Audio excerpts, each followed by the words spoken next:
everybody. Sure. So now, when people make esoterical statements, like some of what we have had, they are inviting controversy.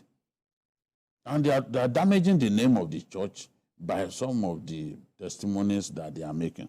Okay. One said, something entered my back, lifted me up. It carried me like an aeroplane to Express. When it reached there, it dropped me. I turned to look at what carried me, and it looks. I looked, it was a lion. The lion now raised one hand up and asked me to go. And the lion said, bye-bye. Lion, saying bye-bye. Oh. That means it's not an animal anymore, it's a human being.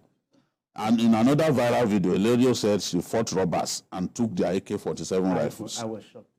She said she miraculously gained control of their guns and ensured the arrest of the 3 robbers. Oh dear. Another one recounted how he survived a kidnapping, multiple machete attacks and gunshot wounds, all without sustaining an injury. He said, the other person shouted, Capo, what is he talking about? Before I knew what happened, they macheted my head, but it didn't penetrate. I only heard the sound. Then another person shot me in the head, but it didn't penetrate. One called the commander and said, let's take this one into the bush or outside. They started pushing me to where the God of Chosen finally proved his power. In the last example, a woman testified how armed robbers repeatedly shot her husband without being harmed after she instructed him to declare, I am chosen. She said they shot the husband again, and even though they kept shooting repeatedly, the bullets did not penetrate. So when people hear these kind of things, these stories are too good to be true. It turns the whole thing to a joke. There are people today who are diminishing Christianity without knowing it. What they want to achieve, we do not know. But they are diminishing the faith. But should the bloggers be blamed here?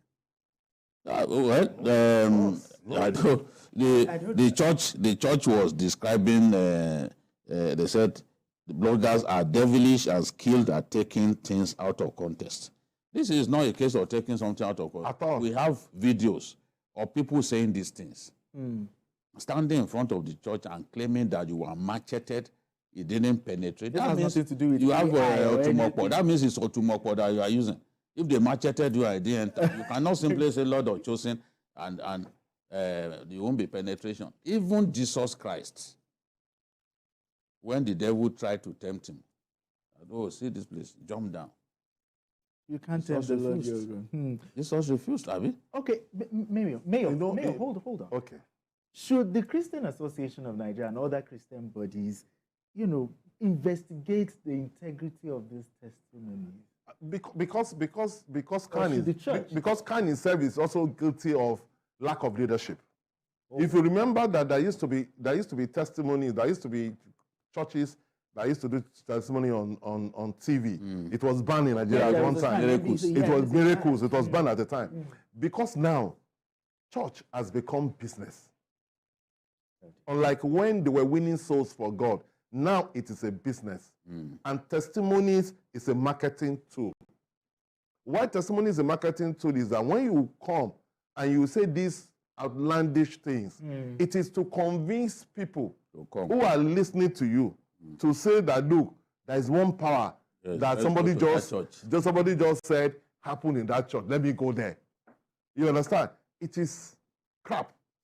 There's nothing like that. But people continue to do it because we live in a world where people want to, they've already made up their minds, they are looking for miracles, anywhere they could get it. But they say what God cannot do does not exist. No, no.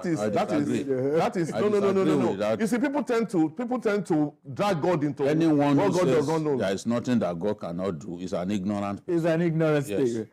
God cannot do all things. But anyway. God cannot, my teacher in the university taught me that God cannot create a stone he cannot lift. Abi? Okay.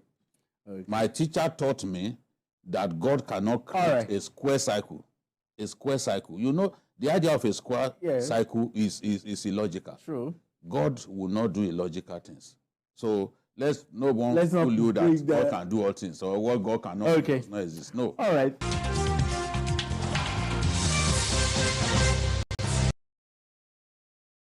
Victory, they say, is sweet, and the ruling All Progressives Congress, APC, is celebrating another victorious feat.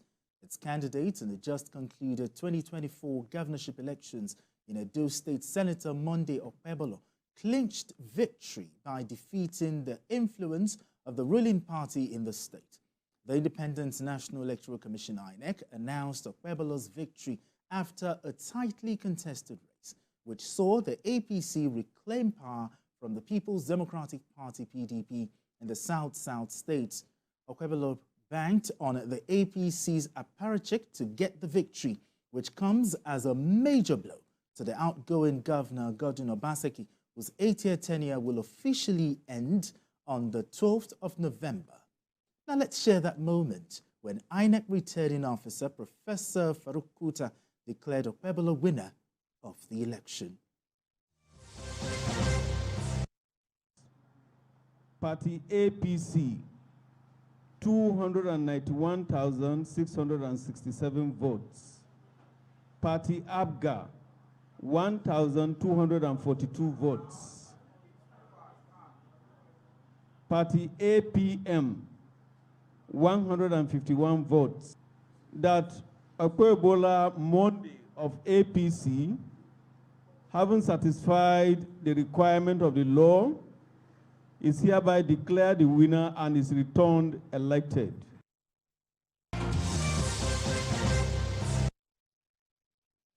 All right, BK, let's begin the conversation. Let's start like this. Looking at the off-cycle election in Edo State, let's start with your general thoughts on the outcome of the election, particularly the APC's victory. I expected the APC victory. At least I told a lot of my friends that Obaseki will not survive it. The same way I said it was not going to be a 3-horse race because the Labour Party will be completely blown out of the water. And that's what happened. It's the election, like I said on Saturday morning here, was a referendum on the Obaseki years. If the people are happy with Obaseki, they will vote for his candidate.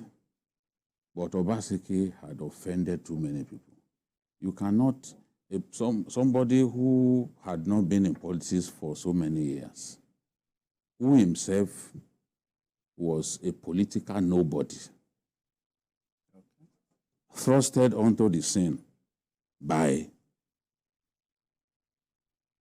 a former governor of the state, suddenly started turning against the people who helped him to get there. They will wait for you. Look at what happened in Oredo, the biggest local government in the state. That is the home of the Benes. That's their ancestral home. Their Oba had been routinely disrespected by Obaseki. People talked about it. He was not going to listen. To vote for him will amount to diminishing their traditional right to vote for his candidates. Because let's face it, it was Obaseki that was on the ballot. Metaphorically on the ballot, not physically on the ballot. So Aswell was not the person that people were really talking about. It was talking the about governor. Obaseki, yes.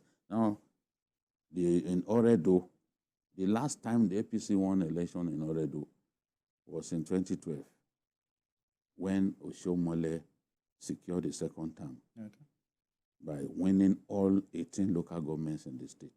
Since then, they've not been able to take Oredo because Oredo is the most cosmopolitan local government in the state. You have Igbos, you have Yorubas, these traders and all that. But in the end, they were able to take that state, take that local government. APC took that local government, largely because of some of the things we've talked about, the quarrel with the Oba and all that. I remember even when the Oba tried to intervene in the crisis between him and Oshomole, on one occasion, they were waiting, the rest of them were waiting at the palace. Okay. And he sent word to the palace that he was playing golf. That is the height of disrespect. Now, you see, in politics, all of these things matter. True, it does. You are fighting party leaders. You quarreled with people like, from the APC where I came from, you quarreled with Oshomole and other. Yeah. It was instrumental to Oshomole's removal as national chairman because his colleague governors at that time ganged up against Oshomole. Oh. Yes, they ganged up against Oshomole because Oshomole quarreled with one of their own. Invariably, Oshomole was removed as national chairman, you know, and they put a caretaker committee in place. That's not all. When he got to the PDP, he fought with the legacy members of the party, people who are foundation members of the party, Dan Obi, the rest of them. There is Ugbede, the Hammer, you know, a former House of Reps member. These were leaders of the party. He fought against them. And they were just looking at him.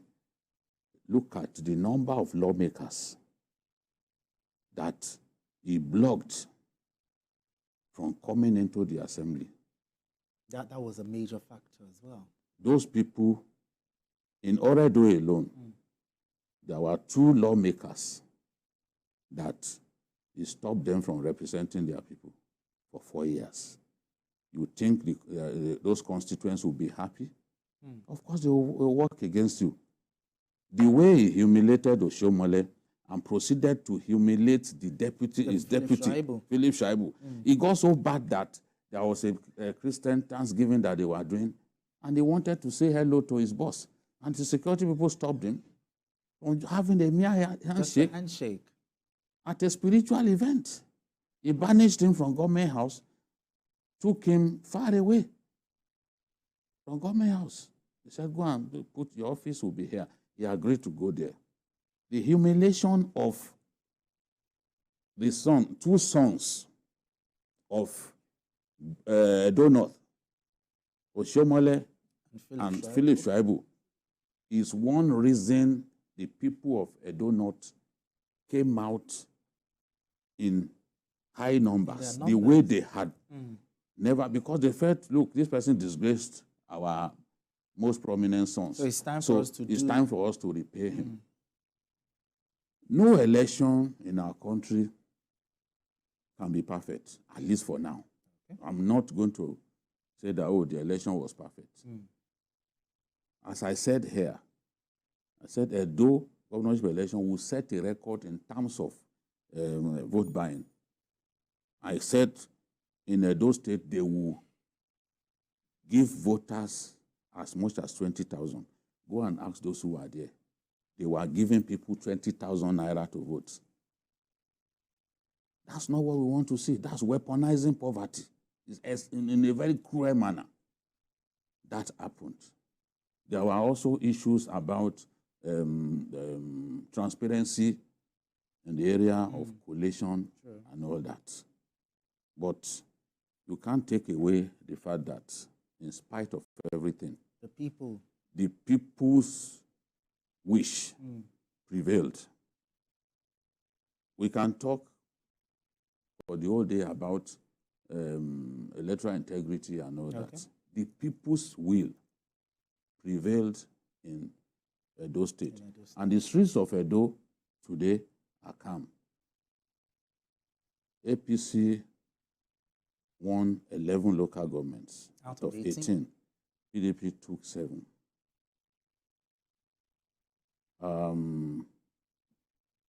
Apart from that, the candidate of the APC, in terms of percentage, let me see what percentage is called. It got 56% of the total votes. Well, yes, one PDP got 35. You know, that is significant enough. What matters is for the wish of the people to prevail. When you put everything together, I think Obaseki even tried. But so it's all about the many sins of the governor and the determination of the APC to take the state. You cannot. It wasn't like the last one. That last one, Okay. the governors of the APC ganged up against their own party. Oh dear. Yes. The chairman of the campaign Okay. at that time was the former governor of Kano State. It got so bad that the former governor of Kano State, Ganduje, started calling his colleagues one by one. He said, "Oh, I didn't know that this was the plan. You people came here to work against our party. I should have stayed back in Kano and spent 2 weeks here. Well, look at what you guys are doing." They can't deny. Even Baba Ganduje can't say I lied. I know that was what happened. He was calling his colleagues, so you should have told me that this is the plan. That the plan is to sabotage the party. But this time around, 10 governors. They came together in unity. The Senate president. That underlines the seriousness with which they took This election. That election. That was absent in the last 4 years ago. That was absent 4 years ago when they worked against their party and misled the then president. You know, that don't worry, Obaseki will come back to our party once he wins. Some have said that, oh, the last time the Wike factor also really played a role. Yeah, Wike was in PDP. Yeah, he wanted his party to exactly. You say this time around, this governor and Wike, they are no longer friends. They are no longer They've been friends. abusing one another. True. So you will expect that Wike will not support him. In fact, he will work behind the scene to make sure that his candidate does not prevail. And I believe that was what happened at the end of the day. All right, CKN, let me come to you. The APC, the apparatchik, or the structure. How do you think the APC used it to turn the tide against the PDP in this off-cycle election? Yes, let me start from where PKO stopped. He talked about Obaseki being the one that is on the ballot. It was a two-horse race. It wasn't only Obaseki. Adams Oshimole was also on the ballot. Those are the two people that were on the ballot. Okay. So, if you understand what I mean, because it became a battle of wits between Adams Oshimole and Governor Obaseki. If you see all the campaign or you notice all the campaigns, most of the candidates were not the one talking. It was Obaseki that was practically speaking for Aswe, and Adams Oshimole that was speaking for Monday. So the two candidates were just like pawns in a chess board. Now the issue was to find out who is the ultimate godfather when, as far as this election was concerned. So it wasn't only Obaseki. Yes, Obaseki, on the fact that for 8 years he has been the governor of Edo State and he'll be judged by what he did. But Adams Oshomole, also like in that book, Shylock, Merchant of Venice, you remember by Macbeth, where he said that you can take your pound of flesh, but no single blood must drop. That was Shylock. Okay, so it was Adams Oshomole, and at the end of it all, Adams prevailed. But my own particular issue here is that, yes, BKO has analyzed the scenes of Obaseki as it were, how he came from APC, was sent away from APC, came to PDP, and practically took over the party. They practically handed him over the ticket of the party in his first term. And all those that worked for PDP, they are supposed to be, in short, a lot of people within the PDP were not happy with what PDP did by handing over that ticket, because it's just about a few weeks to the election when they gave Obaseki that. You know, but they were able to give it to him. But at the end of it, what did he do? He decided to just sit in them, fought with a lot of them that not be up to his deputy, as he said. But my own area I'm going at is that the average Nigerian politician, when they, you know, there is what is called Nigerian politics. When they go to read that politics 101, as it were, Nigerian politics, there are three factors that they hold and they learn. The first one is rigging. Perfect. how you can be able to rig the the second is thuggery. How you can be able to use your thugs to be able to make sure that you suppress the other and overwhelm. The third one is buying of votes. Before, it wasn't as bad as it. I remember in the early days where they used to put 100 naira. BK with inside bread. I can get bread. It was I can get that was very popular. They put 100 naira. I came to serve people bread. When you open it, you eat the bread, you also eat 50 naira. But now they have taken it to the next level. The issue of logistics was a big problem. I'm not talking about the who won or who didn't win. I'm giving the processes that, because materials did not arrive certain areas until late in the day. CK, let me just hold your thought there. But BK, did INEC pass the integrity test of democracy in your opinion? For now, I do not have any reason to say they didn't pass the integrity test. What are your reasons? I have not seen clear evidence of manipulation of the results in favor of a party. If I see it, I can then say, oh, they failed the test. I have not seen it until I see cast iron evidence. Because our name is at stake. Sure. Until I see cast iron evidence of manipulation, I will not come here and say, oh, INEC failed. Even if INEC fails to perform up to the extent that we expect it to perform, it is the politicians.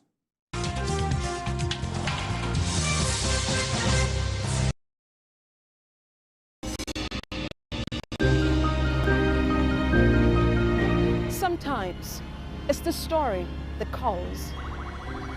At other times, the people just want to be heard. School, I need students, but I need teacher. Can't continue like this.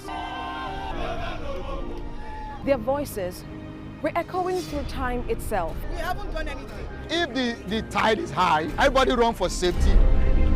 Their tears leave a sweet sour taste for all their demands. A familiar call beckoning for change. In our world, no one expects a disaster to happen. But when it does, we'll be there to x-ray all sides, from the east to the west, north and south. Community Forum will examine the oddities and challenges to economic development, as well as issues yearning for government intervention. Watch fresh episodes of Community Forum on Sundays by 9:30 p.m. only on TVC News.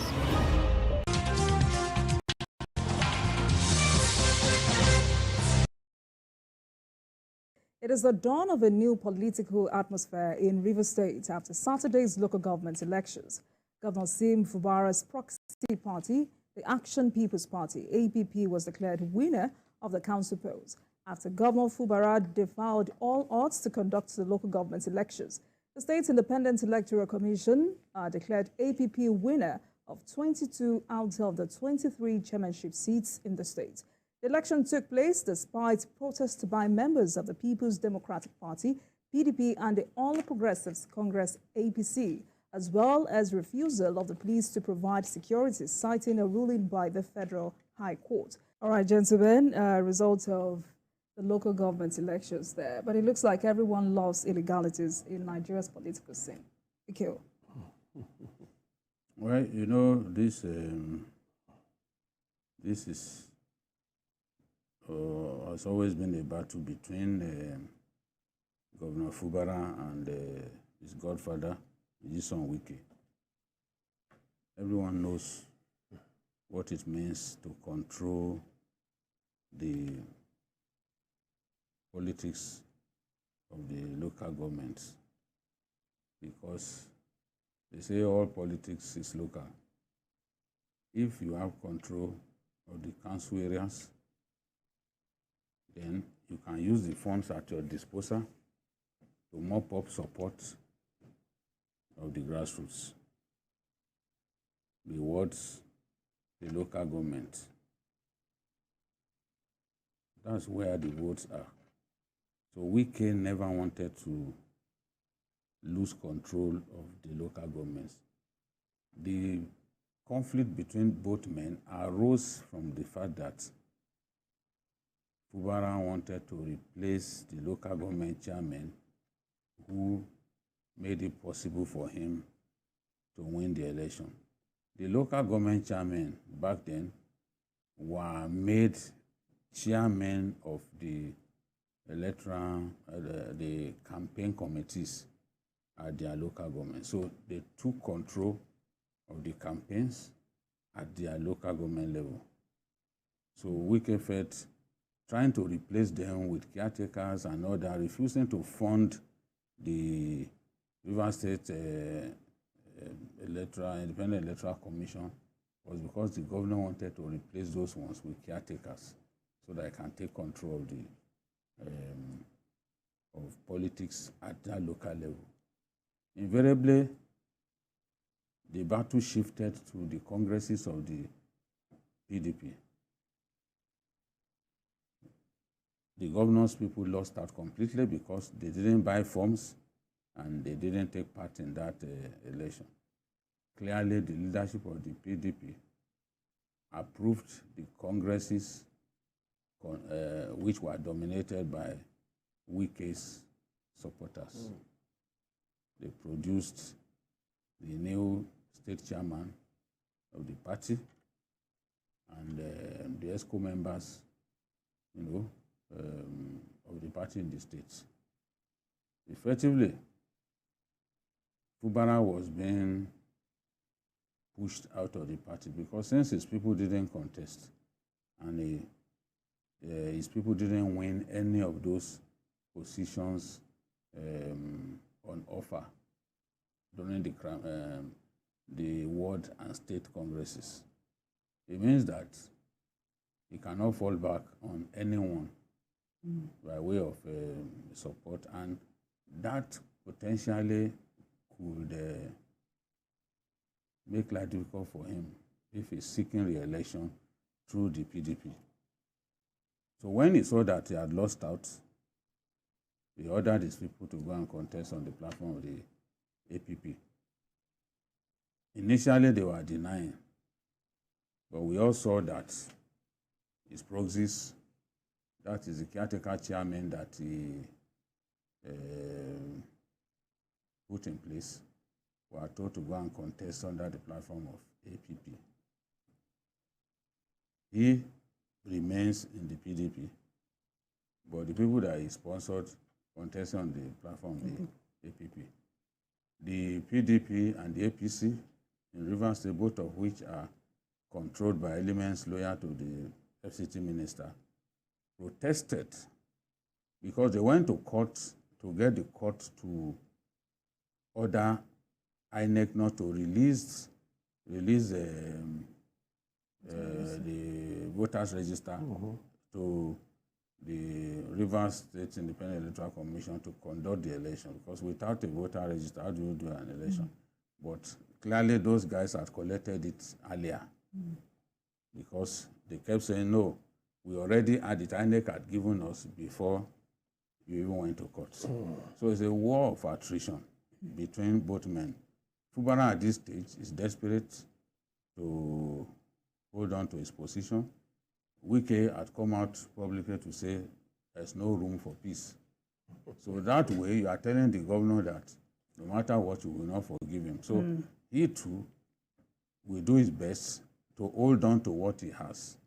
And with control of the levels of power at the grassroots level, there's a lot that they can do. For example, a party chairman can say, look, that event that you want to hold in my council area, there's no approval.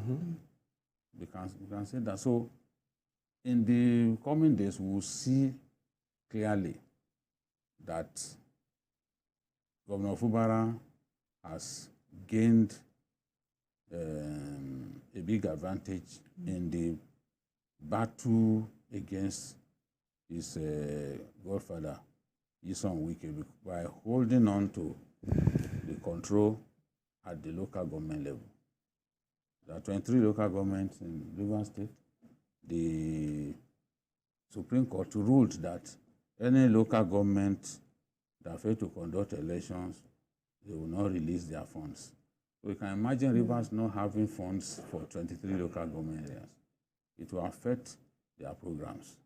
So Fubara had to conduct this election so that the funds can come directly to them ahead of the deadline that the Supreme Court set, which is 90 days. So I don't think that they've done anything wrong by conducting this election. Don't forget, the Rivers State Independent Electoral Commission is a product of the law. Yes. And states are permitted to have the independent electoral commission. So I had asked some of my friends, I said, how much longer could you people have even stopped the election? For how long can you even stop the election? Ultimately, because it's a Supreme Court decision, courts will permit them to go ahead and do the election. So you cannot, other states are holding election. You can't say that they cannot do election. At the end, I think what they should have done was to take part in that election and probably try to win some seats. But by refusing to take part and then doing rallies, protests on election day, I don't think All right, it was a smart move. What's your take on this? Well, at the end of the day, what happens with... Do you blame the judiciary in any way? No. We've established here clearly that it's the case that you take to court that will determine the kind of ruling you are going to get. And when you look at it, both parties go in different directions, to different courts to get rulings. And they've done that. But the governor is saying, I can do the election.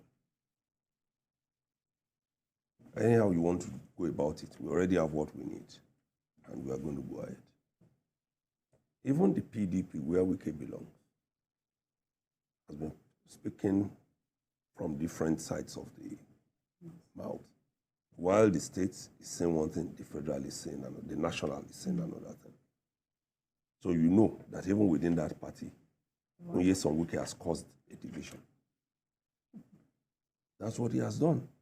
So, and I've said it a couple of times here, and even outside to my friends. No matter how much of a rookie you think a governor is, especially in an oil-rich state like Rivers, the fact that he controls funds is a major advantage to him. Yes, you say as minister, Wike also controls funds, but he can't control the kind of funds that Fubara has now. No. Fubara has. He can't. So at the end of the day, what he's going to do, thinking that he will use money and perhaps use violence, quote and unquote, the governor can double that. That's what it means. Wike has done it to other people. And he should expect that this will also happen to him. Because when he was doing it, this man he has put on the seat was also there. So he has learned. I was watching. He learned from the best. He has learned on the job. So he now knows how to go about it. So whether the man likes it or not, except he wants to lose out completely in Rivers State and be driven out of that state like he did to some people, then they have to sit down and have an agreement. Going to court will keep pushing the peace in the state further.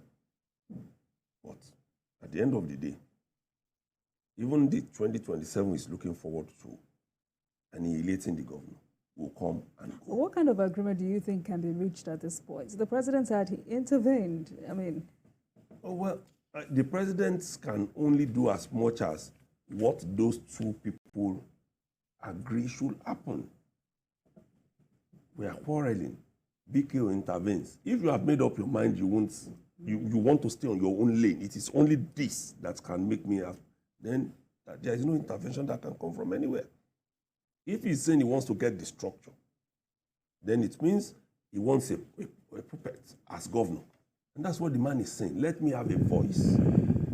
We are not saying totally that the governor is right. But the governor is also saying, let me also have a voice. If we have 23 local government areas, we can sit down. These are the kind of things that that have led to differences between godfathers and their godsons. You have a governor, you are telling, I want to produce all the local government chairmen. I want to be in charge of the party structure. If you have 20 commissioners, 17 out of them, they must come from me. And those ones, you are also even giving the governor the portfolios they must occupy. That will become a problem, because what it means is the man is just sitting there. You are the one who is ruling. All right, gentlemen. Fubara sometimes talks too much. It's very similar to Wike. Both of them don't know how to control their mouths. Imagine a governor saying John Good don't mature. So Wike is similar. Any little opportunity, Wike will talk, and even expose his own strategies to the enemy. That's the problem. There was a reception for him. Look at how he said a lot of things. And every time you talk in this manner, you think this Fubara, because during the campaigns he was not talking, you think he's a mumu. It's not a mumu now, he's watching. Anybody who has the powers that a governor has, especially the governor of one of the richest states in Nigeria, there will be people around him who will be advising him this, how to use this power, this, don't give these people a chance. Because the last thing a governor wants to see is that everybody who wants something from his state goes to Abuja to go and speak with the FCT minister before they can get everything. So now he is trying to be his own man, and this is a significant step that he has taken. So Wike needs now to sit down, regroup, and see, re-strategize and see where this whole thing leaves him in the battle for survival. Because, look, if he does not have his own base as a politician, then it's finished.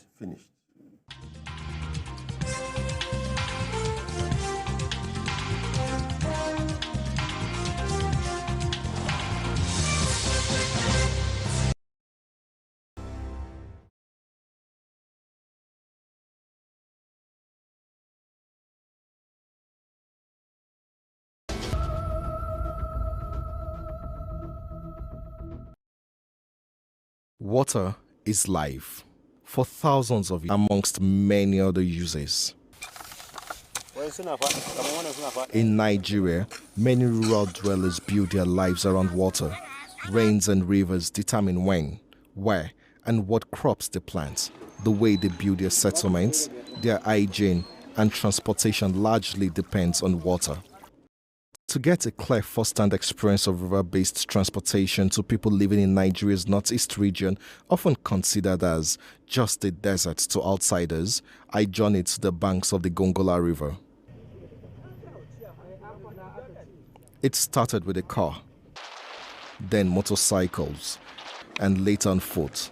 The voyage was difficult and treacherous, which only emphasizes the choice of rivers as the preferred means of transportation for these experienced rural dwellers. Gongola River originates from the eastern slopes of Jos Plateau in north-central Nigeria through Bauchi, Gombe, and Yobe states with several beautiful waterfalls, then briefly passes through Borno before re-entering Gombe to Adamawa, where it empties into River Benue. At Fikeye community, business is slow as it is not a market day. Yet, canoe operators were at the bank of the river Gongola hoping to do some business. For centuries, communities along this river have relied on it for transportation. This place may seem deserted, but it's a significant transportation hub. I'm standing in Bayo local government area of Borno State, and across the river there is Ro in Gulani local government area of Yobe State, and to my right is Dadinkowa in Gombe State. It's a triangle, but this kind of transportation hubs are significant because many of the food items that we consume in Nigeria are produced in farms in deep interior areas without proper road network. They need rivers and this transportation means to get their produce from the farms to the markets.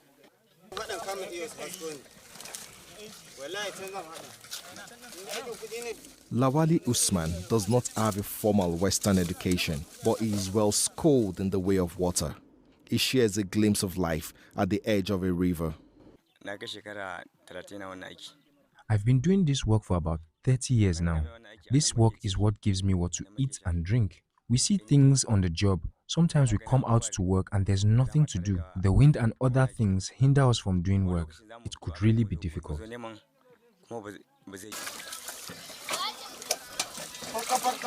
Despite often overloading their boats with bags of grains, motorcycles and passengers, these boat operators and their passengers are living on a knife's edge. Without adherence to any rules or safety precautions, they are just an incident away from a major disaster. Another operator explains that in almost 30 years of engaging in this business, he has never used a life jacket or met any government official educating them on the rules of water transportation. Though there have been no loss of lives around this axis in a long time, they have experienced several close calls. If your vessel can take up to 50 people and it is windy, we would advise you to reduce the number to 30 people. We here at the river bank, this is where we get water to manage our homes. I have been working at this river bank for about 15 years and I am over 40 years old now. We are looking for intervention from the government because of how the work by the water is. Safety here is no good, so we are urging the government to intervene and give us life jackets. I went in search of the famous boat builder, referred to as Serikin Rua, meaning king of water. He does not have a boat under construction at the moment, blaming it on the high cost of timber, yet he explains the business of boat building and the dangers of cutting corners. The small one is 150. The big one is about, according to one you want. Even that is 3,000, 300,000 or 250, 280 based on. Anything that you do, if you work it very well, you will save. The National Inland Waterways Authority is responsible for approximately 10,000 kilometers of navigable waterways. It is also responsible for regulations and enforcing standards. The agency is meant to work with river basin authorities to promote commerce and ensure safety. Passengers and operators say they are not aware of their existence nor felt the agency's impact. Hundreds of lives are lost in boat mishaps each year. Only a few are documented.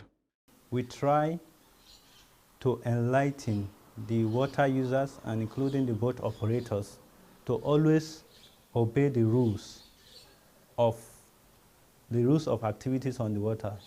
One of such is usage of life jacket, sand bucket, paddles, life buoys, and many more. Traveling not at night. No life jacket, no travel again. If you don't have the safety jacket, you are not expected to travel. And also we have our marshals, which have been recently inaugurated. So always monitor the activities of the boat operators at the loading base. So they are always there to ensure that these rules are adhered to. Back to the makeshift port to take a boat ride from Bayo local government area of Borno State to Gulani in Yobe State. Our bright orange life jackets looked strange to other passengers and boat operators. I insisted they try it on. Only one brave passenger and a middle-aged boat operator agreed. Others would not trust what they know nothing about.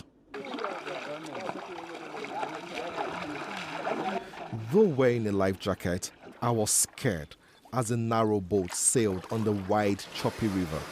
A passenger reassured me that the boat was perfectly safe. Abdul Karim has used the river as a means of long-distance transportation more than roads. Even during the insurgency, most of our people did not have access to follow them through because of the insurgency. It's even better and secure for you to take the boat to cross your state because it's more safer. If you follow the other route, anything can happen. So all this while we have been using this boat, we have been taking this route from Gombe. It will take you from Gulani to Gombe, to Bayo, to Koyakosar. As far as you are concerned, you are living in Gulani. If you want to leave Gulani in peace, it's better for you to follow this route. It will take you to wherever you want to go. I can't even count how many times that I use this boat to cross this river. Because I told you I'm farming in Gulani. So I must go to Gulani during rain season more than like 5 times every year. That's only in rainy season. Apart from rainy season, we used to follow this road to Gulani because we don't have road access.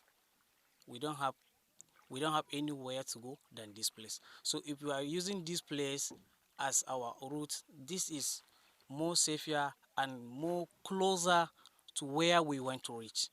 Even after the harvesting, most people of this our town, you know, Ruhu town, many people, there is a lot of farmers. We are farming, we are fishing, we are doing everything. So after the farming, we use the boat to carry the goods, take it to market.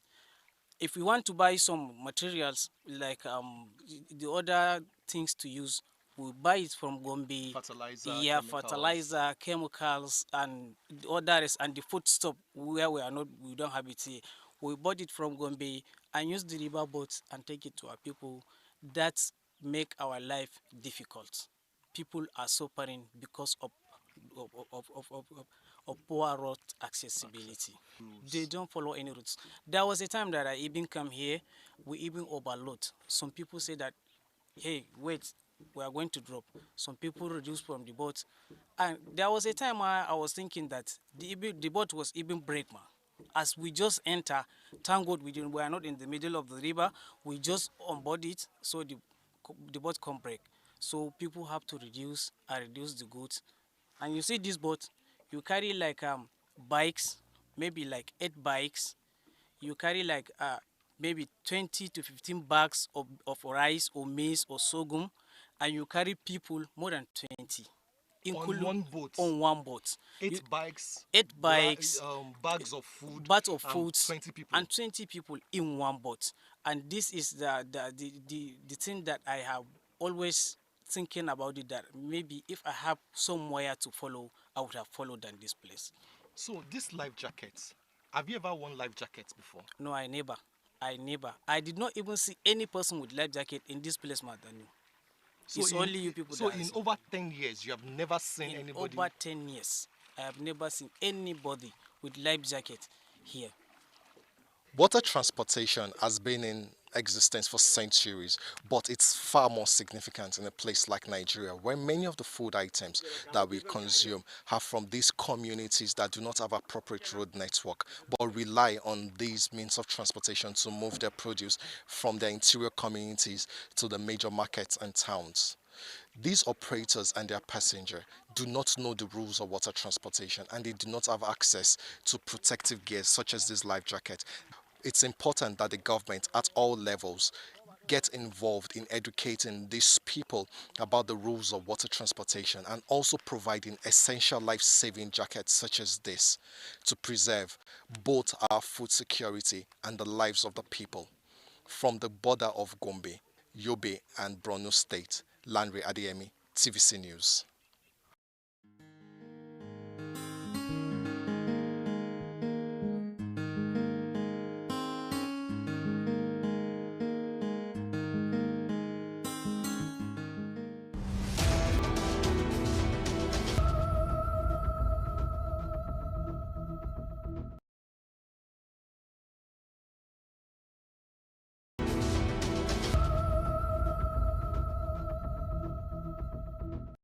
In Nigeria, fueling this mortality, a premature birth asphyxia, sepsis, malaria, pneumonia, and diarrhea.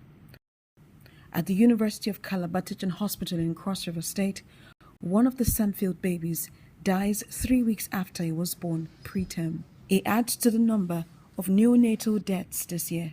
His 32-year-old mother is still struggling to care for the other Samfield baby in intensive care.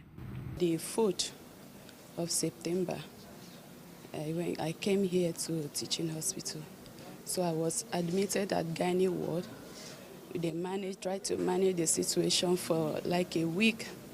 On the 11th of September, the baby decided to come out. So it was a preterm, extremely low birth weight. Twin 1 was 0.8. Then the twin 2 was 0.7. So I gave birth, and they were taken to SBU upstairs. They were able to manage them from 0.7. The child now is 1.84 today. At the time we visited the hospital, we learned that Mr. Samfield had gone out in search of money to settle the hospital bills. The family is yet to settle their bills, although they have been discharged for more than 3 months now. So the bill is 334,000. So I've spent about 209,000 for oxygen, yes. So this one that is alive, I buy a naan, 12,500 every week. So the cost is very high. It's very high for me as a private teacher. Yes, my husband equally is a private teacher. So I need a help.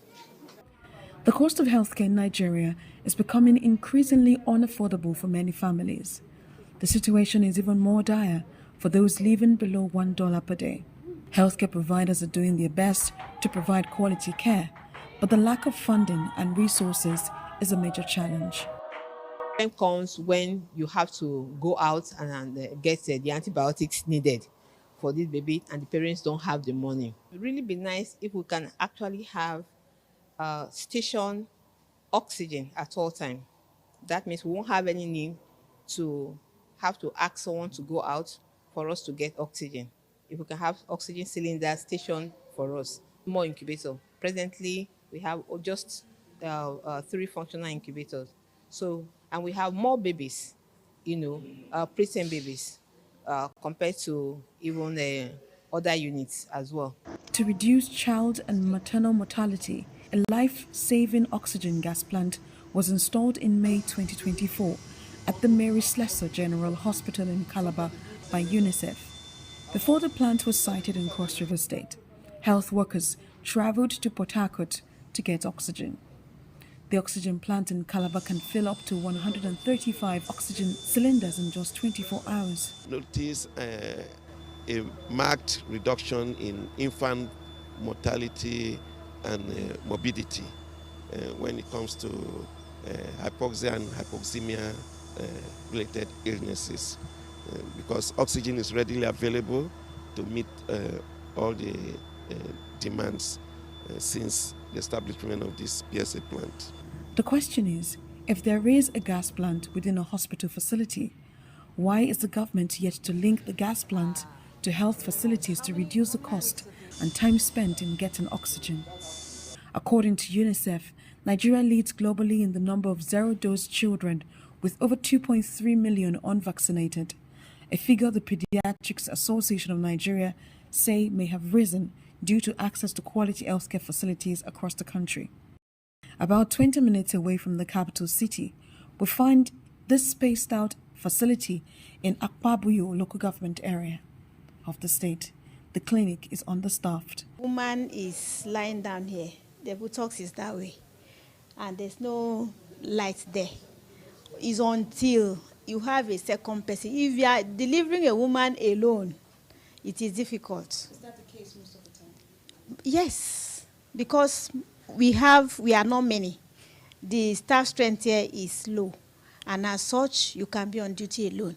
And so when you have a woman in labor, you must be alone, and everything is done by you and you alone. So to see that side of the vagina, for you to see and do the exact thing that you're supposed to do, you have to either put your phone inside your mouth and hold it to view well, enable you view the vulva very well, as to do what you are supposed to do. In Cross River State, 4 out of 18 local government areas have an increased number of zero-dose children. For now, the state's healthcare system needs to mop up 85,000 unvaccinated children in rural communities and internally displaced persons camp. The reason why we still have zero-dose children in Cross River State is because of the frequent vaccine stockouts. So sometimes we have problem with stockouts where the antigens are not available and leads to missed opportunity where the Clients actually come to the facility to get these vaccines, but because of the stockouts. And the reason for this stockout is not that the vaccine is not available. The vaccine is available at the central, but there's usually some logistic problem in bringing down this vaccine to Cross River State. For UNICEF and government agencies, sustainable development can be achieved through collaborative strategy. Sarah Ayeku, TVC News, Calabar.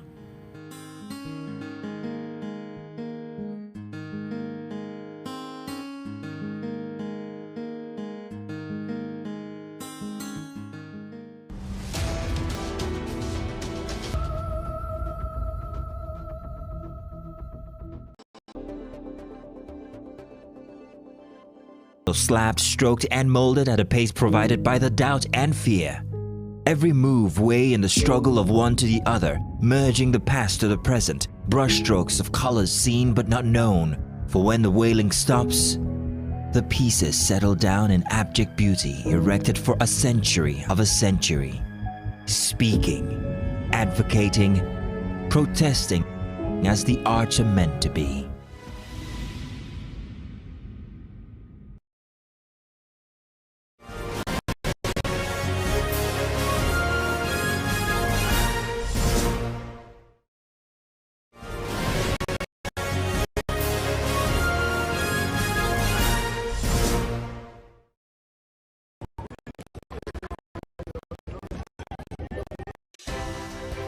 At TVC News, wherever the big news story is happening, we're geared up to break it.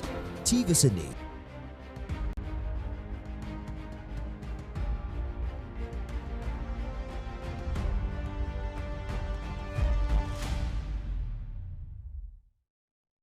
Happy New Year, everyone. Welcome to our first program of the year. And we're talking about Mr. President's New Year Day speech. He has wished Nigerians a prosperous New Year filled with joy, success, and good health, where collective desires will be fulfilled. The President, in his New Year message, promised massive food production and resolute to reduce inflation from its current high of 34.6% to 15%. He said this will also promote local manufacturing of essential drugs and other medical supplies in the new year. According to the President, the new company expected to begin operations before the end of the second quarter of the new year is a partnership of government institutions, including the Bank of Industry, Nigerian Consumer Credit Corporation, the Nigerian Sovereign Investment Agency, as well as the Ministry of Finance Incorporated, and the private sector and multilateral institutions. President Tinubu also assured Nigerians the sacrifices in the last 19 months will not be in vain, and that the youth confab will begin in the first quarter of this year. Many hopes, aspirations, and prospects for better days. Richard Adeyinka is data analyst and CEO, Data Home Research and Communication. He joins me on the program today to discuss the update we're getting from the presidency. Thank you so much for joining us, Mr. Adeyinka. Happy New Year to you. Happy New Year. Happy New Year, Nigerians. Welcome to 2025. I'm happy to be here. Thank you for joining us as well. Let's begin with what appears Mr. President's communication strategy. This is perhaps the second time we're hearing from him in recent weeks following his maiden media chat. How do you assess the effectiveness of his communication strategy? Do you think this frequency of engagement will continue? And what do you make of it at this time? Oh, thank you. Talking about communication effectiveness, for any professional communicator, there are certain factors, parameters that determine communication effectiveness. Marshall McLuhan made a statement, famous statement called, said the medium is the message. No matter what you are doing, no matter what you are communicating, there are certain factors you have to take cognizance of and address before the communication can be effective. If not, you could be doing it every day, nobody will listen. They may be hearing, but they won't listen. They may be hearing your voice, but they may not get the content, what exactly it is you are saying, because some things are impeding the communication effectiveness. For instance, the president, his media chat, and then this New Year message. Now, what is it that people are thinking? Is what people are thinking aligning with the thinking of the president? Are they motivated enough to sit down and say, we want to listen to the president, let alone get the main thing that the president is saying? We are talking about, for instance, hunger and its attendant effect. We have the stampede at Ibadan. We have that of Abuja. We have that of Anambra. It tells you that some things are happening that may be impeding the communication effectiveness. Forget the channel. Forget the message. Now, will people sit down and listen to the president? So, communication, for it to be effective, must have some foundation to build on. I'm not sure that foundation is there. Yes, party members may sit down and listen, and the lovers of the president, who may not necessarily members of his party, may also sit down and listen to him. What about the neutrals? What about the people that are neither APC or his fan, for instance? Will they sit down and will they even look forward to it? That I want to sit down on the 1st of January to listen to the president. So it's all part of what we are discussing and what the president is trying to explain as what he will do, you know. So hopefully he will be able to address that so that as he is talking, people are looking forward to it. That the president says this, hold him to it, it will come to pass. Mr. Alia, I'm just wondering what implications these concerns you have expressed might have for government's relationship with the public and the media. The implication is simply that you are talking, but people are not listening to you. And if you look at his appointment too, those that are speaking for him, I made mention of Marshal McLuhan's, the medium is the message. If you are talking, if you are asking a Daniel Bwala, for instance, to explain when the president himself is not talking to Nigerians, if Daniel Bwala, for instance, is the one speaking to Nigerians about government policies and how they have affected Nigerians, and then what the government is trying to do to bring down the effects. You look at the image of Daniel Bwala, for instance. Is this someone people will sit down and listen to? I'm not sure. I've not conducted a study to that effect, but the image of the speaker speaks volume on communication effectiveness. So what it means in a nutshell is that you may want to speak to the people, but people are really not keen. Well, Mr. Adeka, some will say the good thing is there are 3 of them. If you don't like one, you probably will listen to 2 others. But there is what the president's supporters have called economic empathy and resonance. So we've heard Mr. President acknowledge in the 2 different times we've heard him speak recently, the economic challenges Nigerians are faced with, especially in the outgone year. They consider this quite refreshing. You don't believe this message resonates with the people? Well, for instance, let's look at what he said last year. That is 2024, New Year Day 2024. In the area, what he